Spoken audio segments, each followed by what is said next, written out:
इस कार्यक्रम के प्रसारण पुण्यार्जक हैं श्री राजेंद्र प्रसाद जैन, श्रीमती ममता जैन, श्री प्रशांत जैन, श्रीमती दिव्या जैन, पारस जैन, श्री भरत जैन, श्रीमती सौम्या जैन एवं समस्त परिवार मुंबई।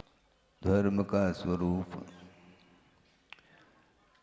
भिन्न भिन्न शब्दों के माध्यम से ग्रंथकारों ने विश्लेषित किया है। श्रावकाचार्यकार स्पष्ट कर रहे हैं कि धर्म किसको बोलते हैं। संसार दुःखतः सत्वान यो धरति उत्तमे सुखे सधर्म।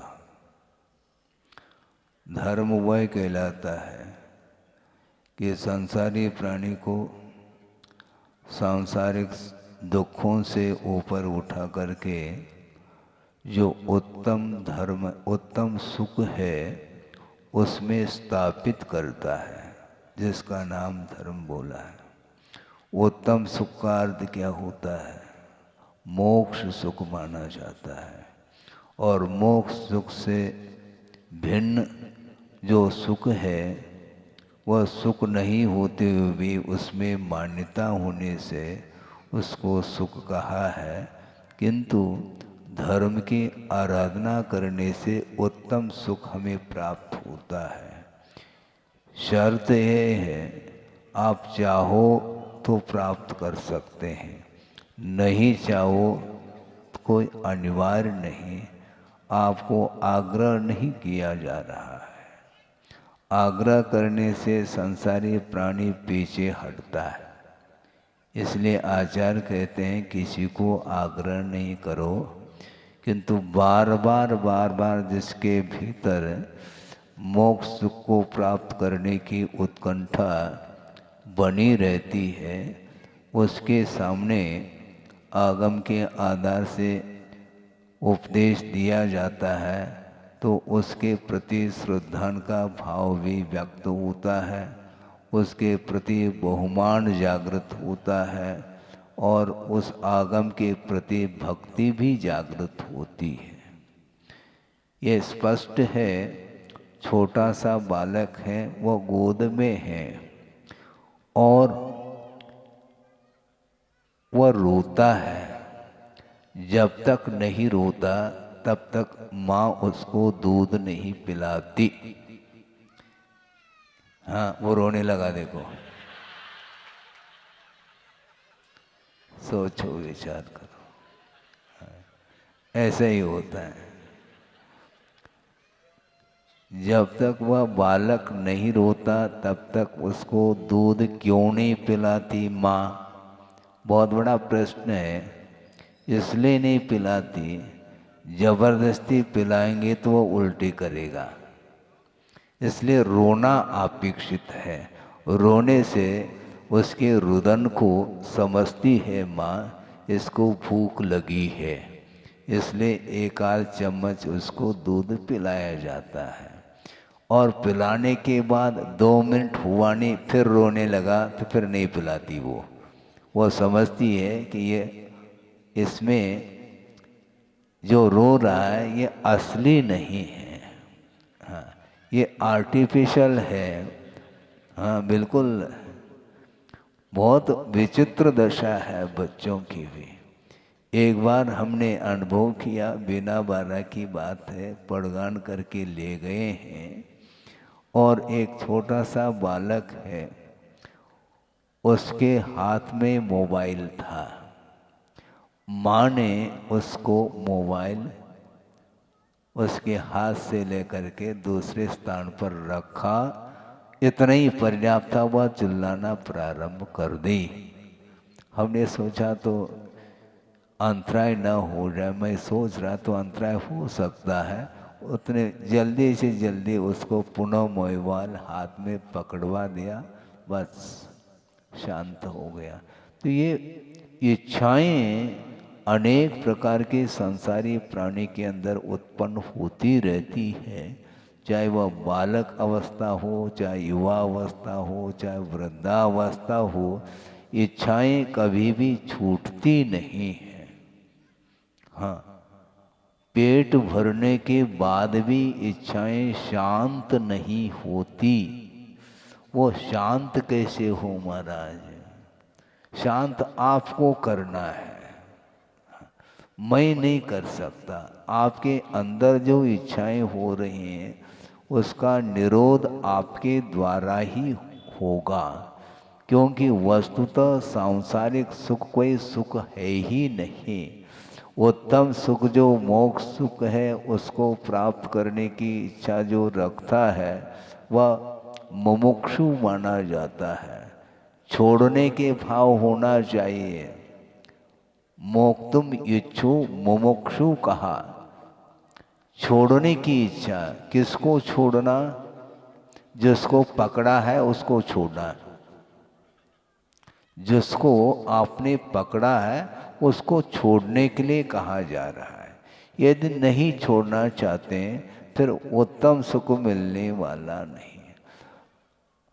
चतुर्गति रूप संसार में जो दुख का अनुभव हो रहा है उस गर्भ से ऊपर उठाने की क्षमता जिसमें है उसका नाम धर्म कहा है, और उठा करके कहाँ पर स्थापित करता है? मोक्ष में स्थापित करता है। आपने कहा कि ऊपर, ऊपर मोक्ष नहीं, ध्यान रखो। वहाँ पर कोई कोठरी, कोई भवन है क्या जहाँ पर जा कर के विराजमान होना, हवेली हो, हवादार? ऐसा नहीं। ऊपर का अर्थ वहाँ मोक्ष नहीं, मुक्ति तो यहीं पर मिलती है, और मुक्त होने के अनंतर समय में वहाँ पर जा कर के वह जीव ठहर जाता है, मुक्त जीव। इसका नाम मोक्ष है। यहाँ पर मुक्ति मिलती। कई बार पंच कल्याणक देखा होगा। मोक्ष कल्याण, निर्वाण कल्याण के दिन क्या होता है आप देखो तो सही। अरहंत अवस्था को प्राप्त है भगवान, और उन्हें केवल ज्ञान तो हुआ है किंतु निर्वाण शेष है, और निर्वाण की उपलब्धि, उसका लाभ भी यहीं पर होता है, और उसके उपरांत ऊपर वह आत्मा चली जाती है। आपके बीच में वह रहना नहीं चाहती। जब तक है तब तक वह घुल मिल करके रहती थी आत्मा। अब वह किसी से अटैचमेंट नहीं रहा, और स्वभाव रूप में जो भी जब भी उसका परिणमन होता है तो ये क्षण नहीं लगता, वहाँ पर जा कर के वह विराजमान हो जाती है। तो मोक्ष सुख को चाहता है जिसकी अभिरुचि है, तो सांसारिक सुख के प्रति जो लालसा है तो उसको कम करो, उसके बिना बनेगा नहीं। हाँ, दोनों हाथों से लड्डू खाना चाहता है। एक हाथ में सांसारिक सुख और एक हाथ में हमें मोक्ष सुख भी मिल जाए, तो ऐसा संभव नहीं। हाथ खाली रखो। हाथ खाली रखो, बहुत कठिन होता है ये। सुख में, सुखाभास में सुख की मान्यता बन चुकी। मानसिक शारीरिक अनेक प्रकार के जो दुख हैं, जो कर्म के उदय से उसे दुख का अनुभव करना पड़ता है, किंतु उसमें भी सुख की ही आस्था है उसकी। भोजन करते समय सुख मिलता है? सही बताना। दुख का प्रतिकार है, सुख नहीं है। आपने भोजन में मिर्ची का सेवन किया है और नाक गीली हो गई है, वो दुख है क्या सुख है? मुझे बताओ। आंखों में भी थोड़े बहुत आंसू आ सकते हैं, बहुत तेज है मिर्ची, तो वो दुख के लिए कारण नहीं है। लेकिन महाराज उसके बिना रोटी अंदर उतरती नहीं। ये क्या है? रुचती नहीं। ये सारे ये सुख की सामग्री नहीं, किंतु वेदना जो हो रही है, क्षुधा वेदना, उसको शांत करने के लिए इसका उपयोग किया जाता है, इतना ही इसका अर्थ है। किंतु जो अविनश्वर सुख है वह कर्मायत्त नहीं है। कर्म के अभाव में, शरीर के अभाव में शरीरातीत अथवा इंद्रियातीत जो सुख उत्पन्न होगा वह शाश्वत सुख माना गया है। वह कभी भी उसका अंत नहीं होता और उसकी निरंतरता बनी रहती है। और एक समय में जो मोक्ष सुख है वो कितना है, वो सुख अनंत सुख है, उस सुख का अंत नहीं, और एक समय में सुख उत्पन्न हो रहा है। और ऐसे अनंतानंत काल तक वह सुख कभी भी क्षय को प्राप्त नहीं होगा। वह अक्षय अविनश्वर सुख माना जाता है, वह अनंत सुख माना जाता है। और उसके अभाव में कर्म के उदय में अनंत दुख का अनुभव करता है। दोनों तरफ अनंत लगा हुआ है, अनंत दुख का अनुभव और इधर अनंत सुख का अनुभव। ये केवल आस्था के ऊपर निर्धारित है। वर्तमान में आपको कोई प्रश्न कर सकता है, उसके तरफ से मैं आपके सामने प्रश्न रख रहा हूं कि मोक्ष मार्ग में सुख है क्या? नहीं है, बताना है। मोक्ष मार्ग में, मोक्ष में नहीं कह रहा हूं, मोक्ष मार्ग में सुख है कि नहीं है?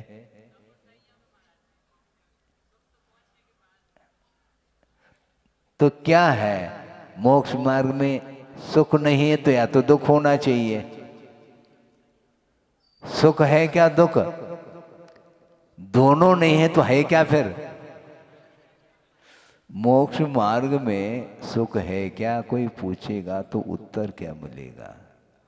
क्योंकि इंद्रियजन्य जो सुख है वह मोक्ष मार्ग में नहीं मिलेगा। मोक्ष मार्ग पर चलने वाला जो साधक है उसको इंद्रिय सुख नहीं मिलेगा, क्योंकि सब छोड़ दी। अब मोक्ष सुख मिल नहीं रहा है तो मार्ग में कौन सा सुख है? आत्मिक सुख तो वहां पर मिलेगा। मोक्ष सुख उसी को बोलते हैं जो आत्माश्रित सुख है, वह मुक्त अवस्था में ही संभव है, संसार दशा में नहीं। और सांसारिक सुख जो मिलेगा वह असंयम अवस्था में मिलेगा। और जिसने संयम को अंगीकार कर लिया तो उसको सांसारिक सुख तो मिलना नहीं और मोक्ष सुख मिल नहीं रहा है। तो मोक्ष मार्ग में है क्या फिर? है क्या है? सुनो, मोक्ष मार्ग में सुख है, वह किमात्मक है, आस्था जन्य सुख है। आस्था होने से उसको तसल्ली मिलती है, विश्वास है मुझे अविनश्वर सुख यदि मिलेगा तो मोक्ष में ही मिलेगा। इस प्रकार अटूट जो श्रद्धान उत्पन्न हुआ है, वो श्रद्धान जन्य जो भी संवेदन है उसको मोक्ष मार्ग में सुख बोलते हैं। इसके अलावा और कुछ नहीं मिलने वाला, क्योंकि पूरी तरह से जितने भी बाह्य परिग्रह हैं उसका विमोचन कर दिया। अब परिवार के साथ कोई संबंध नहीं है, अन्य अड़ोस पड़ोस व्यक्ति के साथ संबंध पहला था उनके साथ भी संबंध नहीं रख रहा है, सभी परिग्रहों से ऊपर उठ गया। यहाँ तक कि वस्त्र का भी त्याग कर दिया। अब बचा क्या? शरीर केवल बचा है और इसके लिए भी केवल एक बार आगम के अनुरूप आहार लेना है। अब मान लो आहार के लिए निकल गए और पहली ग्रास में बालचंद जी आ गए, अब क्या करेंगे? Sit down. बैठ जाओ। अब 24 घंटे के लिए कुछ नहीं मिलना है, इसलिए हम कह रहे थे कि सांसारिक सुख, विषयजन्य सुख उसको मिल रहा है क्या? नहीं मिल रहा है। इसके उपरांत भी वह दुखी नहीं होता, बल्कि जो दाता के आंखों में आंसू आ रहे हैं उसको भी संबोधित करता है। ये कर्म के उदय में होता है। इस प्रकार संक्लेश करने की आवश्यकता नहीं है। बड़े बड़े जो साधक होते हैं उनके जीवन में भी इस प्रकार के कर्म के उदय आते हैं। 1 दिन नहीं, 2 दिन नहीं, 3 दिन नहीं, 6 महीने तक वृषभनाथ भगवान ने अनशन तप को अंगीकार किया। चारों प्रकार के आहार का परित्याग करके वो साधना में रत हो गए। इसके बाद भी वह कर्म अभी भी हिल नहीं रहा है। वो 6 महीने होने के उपरांत जब आहार के लिए उठते हैं तो लगातार उठ रहे हैं, किंतु 6 अथवा 7 महीने तक उन्हें लाभ नहीं मिला, अलाभ होता रहा। इतना तप करने के उपरांत भी वह कर्म व्यवधान उपस्थित कर रहा है। इसके उपरांत भी किसी को कोई संकेत नहीं दिया उन्होंने कि मुझे इस ढंग से आहार दे दो। इसलिए तीर्थंकर दीक्षित होने के उपरांत जब तक उन्हें केवल ज्ञान उत्पन्न नहीं होता तब तक वो अखंड मौन धारण करके बैठ जाते हैं। किसी के साथ कोई वार्ता नहीं, उपदेश भी नहीं देते वो, ये ध्यान रखो।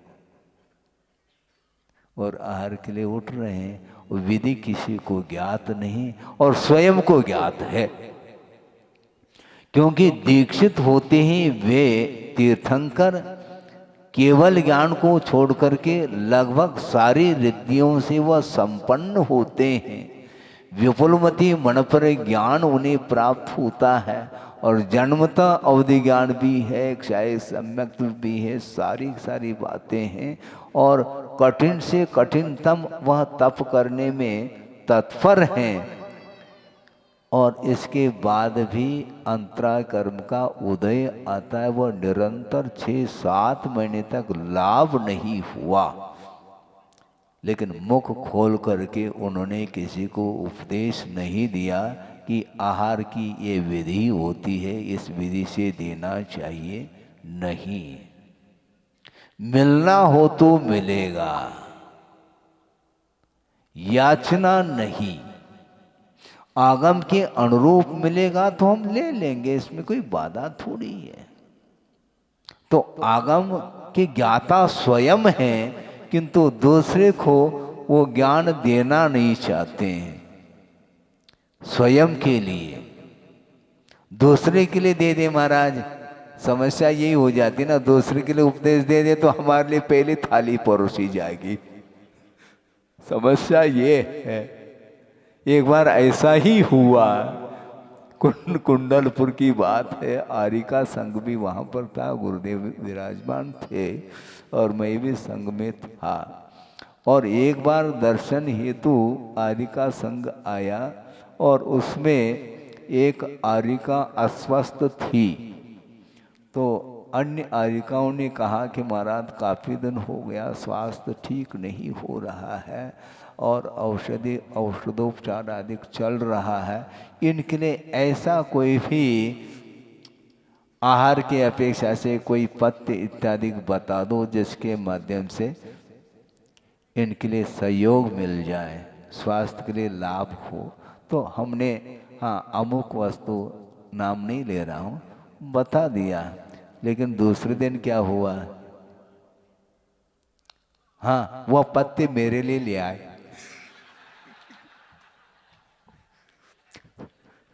तो हमने सोच लिया, इसलिए तीर्थंकर नहीं बोलते हूँ, ये ध्यान रखो।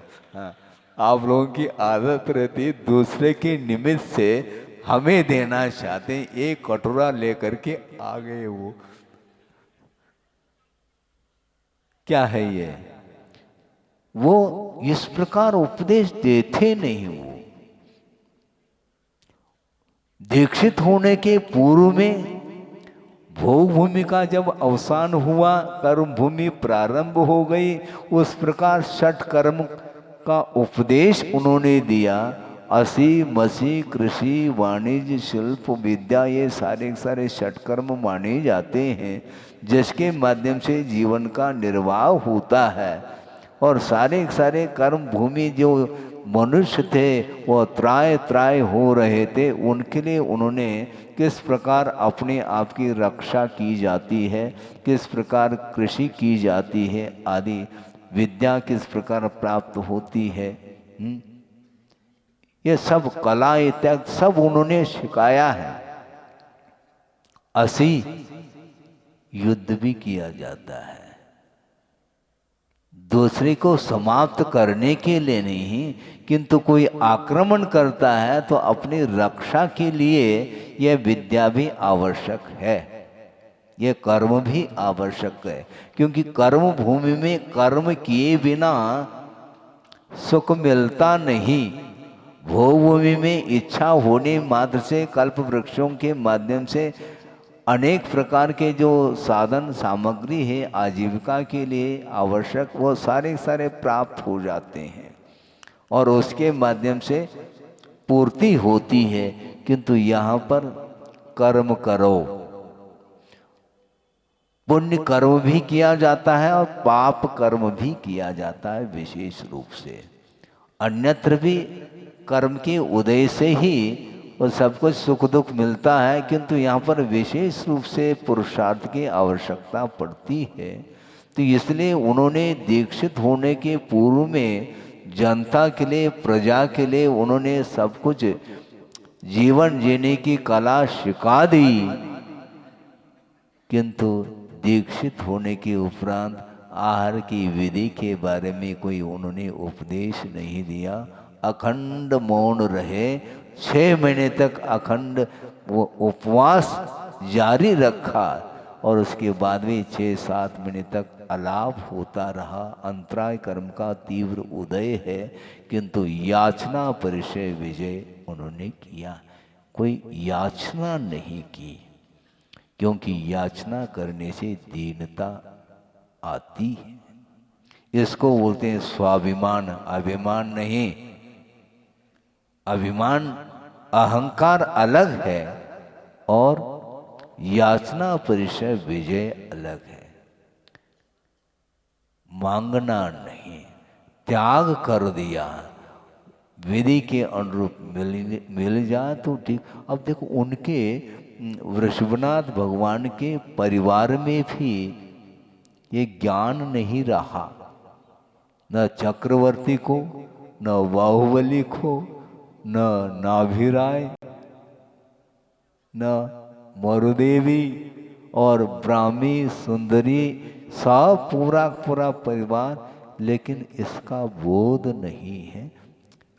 भोजन करना तो चाहते हैं सब लोग, जानते हैं, किंतु मुनि महाराज के लिए जो आहार की जो विधि है वह बिना विधि के आहार संपन्न नहीं होगा। लेकिन कितनी कठोर साधना होगी उनकी, ये बात अलग है। उनका अकाल में मरण नहीं होगा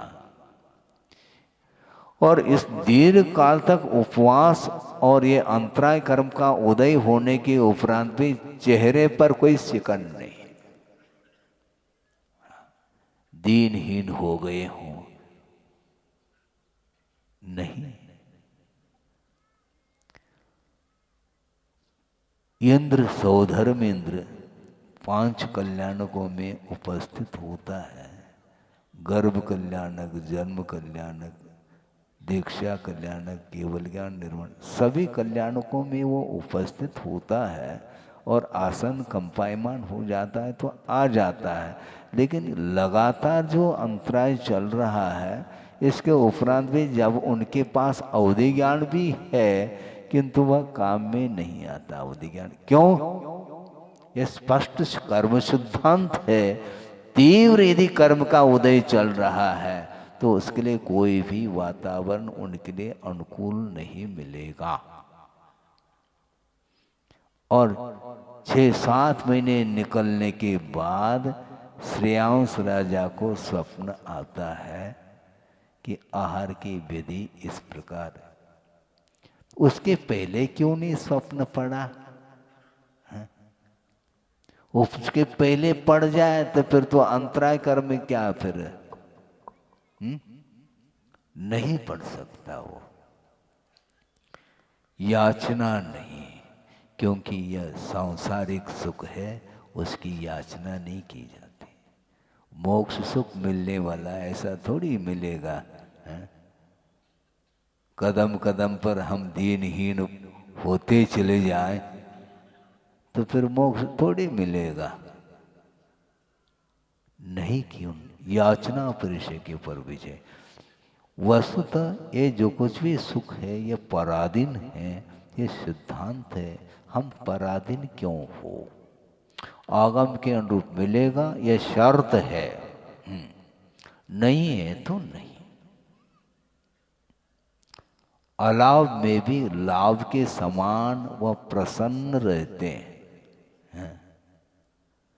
दाता तो दुखी हो रहा है, वो कह रहे थे वस्तुतः ये अंतराय एक में नहीं, दोनों के बीच में अंतर आता है।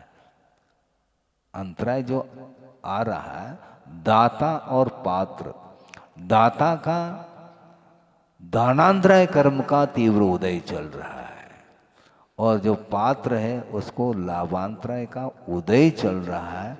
दोनों का ये संबंध है। दोनों में यदि क्षोभम हो जाए तो वह निर्विघ्न वह आहार हो सकता है, नहीं तो नहीं हो सकता। तो इसलिए कर्माधीन सुख की ओर ध्यान नहीं देना चाहिए, ये बात चल रही है। तो उत्तम सुख में स्थापित करने वाला जो होता है वह धर्म होता है और वह धर्म रत्नत्रय आत्मक धर्म होता है। सदृष्ट ज्ञान वृत्तानि धर्मम, ऐसा कहा। सम्यक दर्शन, सम्यक ज्ञान और सम्यक चारित्र की जो समष्टि है इसका नाम धर्म कहा है। इसलिए धर्म की आराधना करो तो उत्तम सुख आपको मिलेगा। मोक्ष चाहने से नहीं मिलेगा।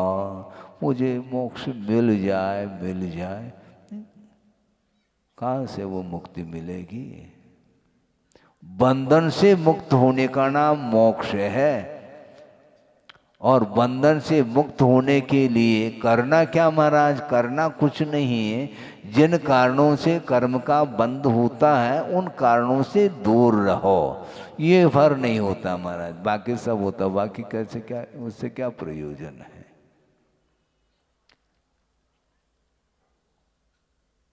दुख की सामग्री को बटोरता है संसारी प्राणी और दुख से बचना भी चाहता है। कर्म बंध से बचो। गुरुदेव ने ये कहा कि कर्म अत्यंत सूक्ष्म है, उसके बंध से बचने के लिए करना क्या है? जो कर्म बंध के लिए जो निमित्तभूत सामग्री है, जो पंचेंद्रिय के विषय, उनको नो कर्म की संज्ञा दी है, उससे दूर रहो। यदि कर्म बंध से बचना चाहो तो उनसे दूर रहो। ये नहीं होता, इसलिए संसार का अभाव नहीं हो पा रहा। संसार से ऊपर तो उठना चाहते हैं। हाँ, अभी धरती से ऊपर उठ रहा है, फ्लाइट से यात्रा कर रहा है वो, और कहता है कि मुझे मोक्ष तक पहुंचाओ। फ्लाइट से पहुंच जाओ ना मोक्ष, रोक के अग्रभाग पर, वहां पर हवाई पट्टी होगी, उतार दो उस विमान को। है? मंगल पर उतर रहे हैं।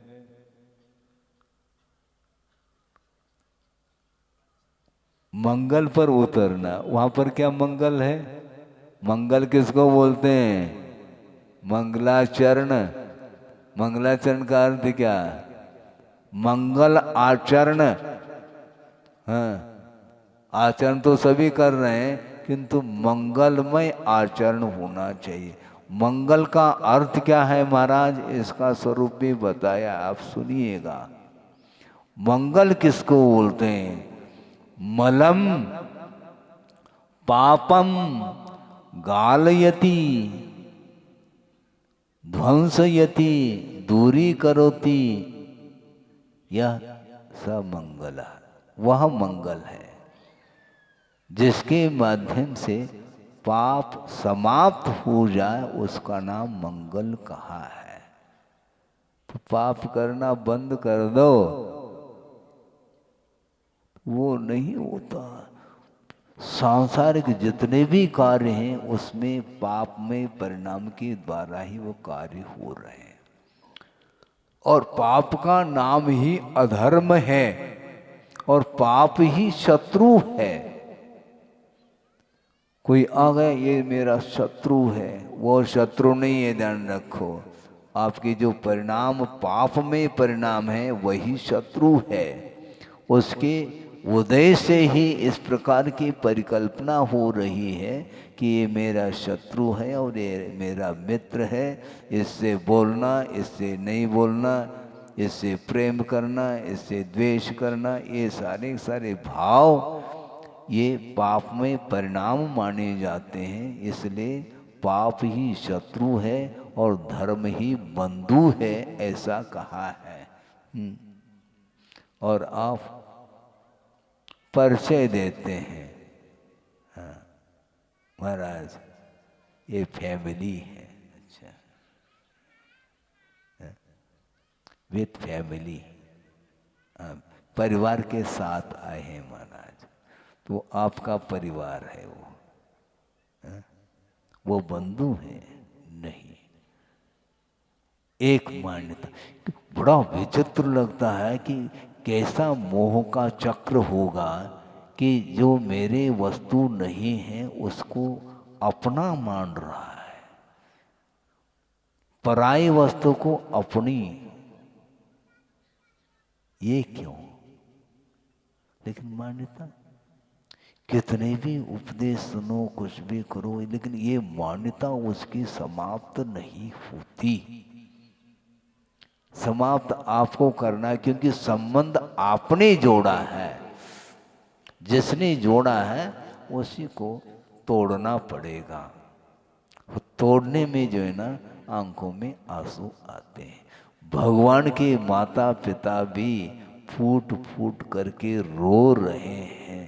सोचो, विचार करो, कैसा मोह का परिणाम होगा कि प्रभु निकल रहे हैं, अभी मत जाना, इस प्रकार रोक रहे हैं। तुम रोको, कुछ भी करो, तुम रोवो, इससे कोई उनको फर्क नहीं पड़ता, कोई प्रभाव नहीं पड़ता।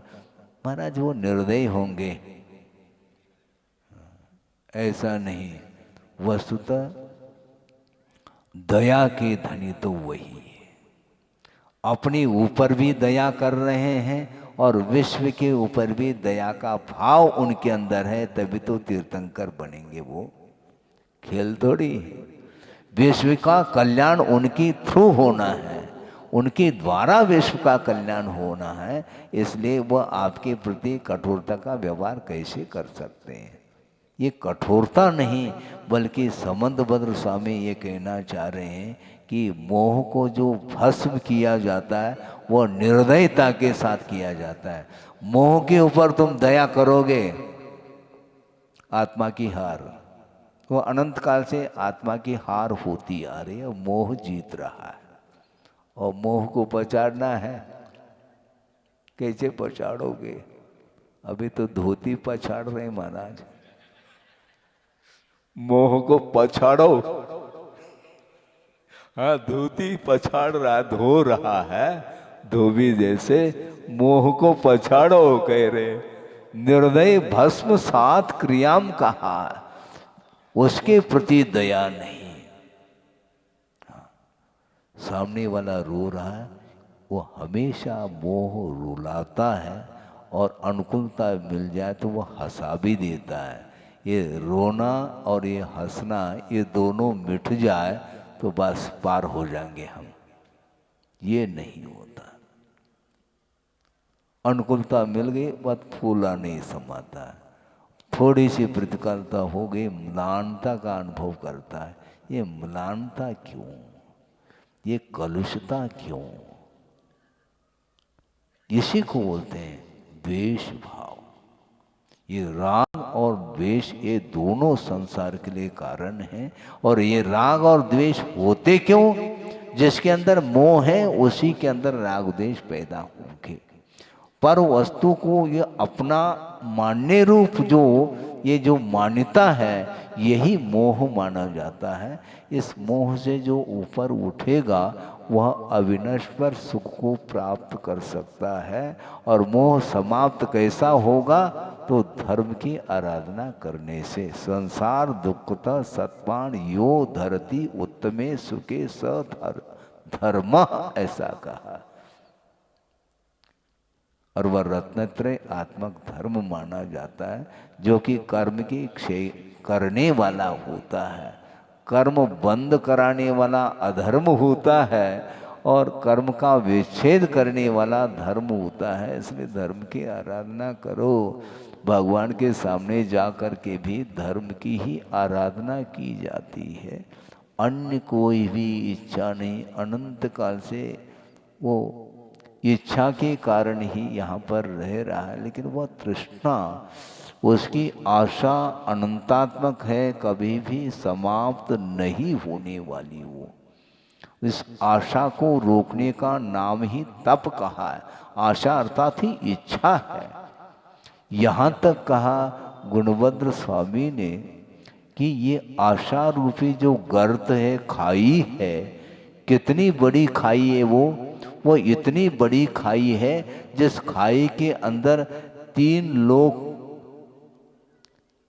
की वस्तु पंचेंद्र के विषय उसमें डाल दिए जाए तो वह उस खाई में वह परमाणु के समान प्रतीति में आता है। इतनी बड़ी खाई है। और एक जीव के प्रति खाई नहीं, अनंतानंत जीव हैं। प्रत्येक जीव के अंदर आशा रूपी खाई अनंतात्मक है। तो किसको कितना हिस्सा मिलेगा, सोचो, विचार करो। इसके उपरांत भी वह इच्छा रखता है। इसलिए सांसारिक सुख और दुख को एक गिन करके जो साधक होते हैं वह पंचेंद्रिय विषयों से ऊपर उठ करके और मन में जो कुछ भी आशाएं लगी हैं उनको समाप्त करने में वो निरंतर साधना करते हैं। वो साधना के फल स्वरूप ही भविष्य में जा कर के मोक्ष सुख का अनुभव करने का उन्हें अवसर प्राप्त हो सकता है।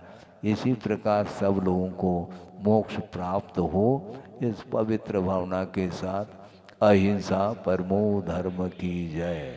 बोधि समाधि परिणाम शुद्धि स्वात्मोपलब्धि शिव शोक सिद्धि चिंतामणिम चिंतित वस्तुदाने त्वामंद मानस्य ममास्तु देवी। परम पूजाचार्य गुरुवर श्री विद्यासागर जी मुनि महाराज की जय। इस कार्यक्रम के प्रसारण पुण्यार्चक थे श्री राजेंद्र प्रसाद जैन, श्रीमती ममता जैन, श्री प्रशांत जैन, श्रीमती दिव्या जैन, पारस जैन, श्री भरत जैन, श्रीमती सौम्या जैन एवं समस्त परिवार मुंबई।